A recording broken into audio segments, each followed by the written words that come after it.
নমস্কার বন্ধুরা, আমি সুধাংশু গাইন এবং সকলকে দ্য রাইজিং ওয়ার্ল্ডে স্বাগত জানাই। বন্ধুরা, বাংলাদেশের প্রাক্তন প্রধানমন্ত্রী শেখ হাসিনা কি পারবে ইউনিসের বাধা পেরিয়ে বাংলাদেশের নির্বাচনে অংশগ্রহণ করতে?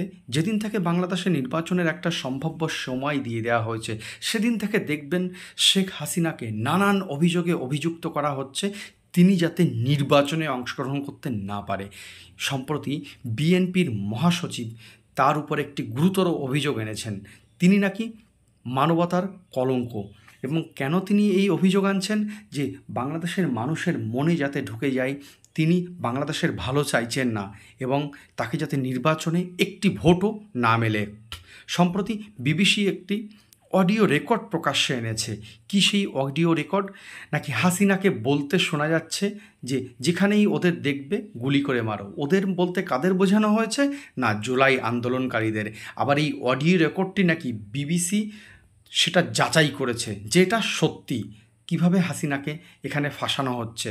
সম্প্রতি আবার রাষ্ট্রসংঘের একটি রিপোর্টে দাবি করা হচ্ছে যে ওই বিক্ষোভে ১৪০০ মানুষ নিহত হয়েছিলেন। কাদের? না, সামরিক বাহিনীর রাইফেলের গুলিতে।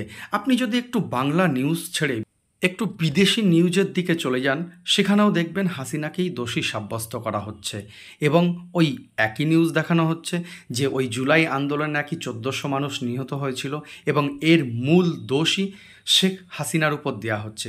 শেখ হাসিনার উপর এই দোষ দেওয়ার মূল কারণ হলো তিনি যাতে বাংলাদেশের নির্বাচনে কোনোভাবে অংশগ্রহণ করতে না পারে এবং তাকে যাতে দেশেও কোনোভাবে ফিরতে না দেওয়া হয়।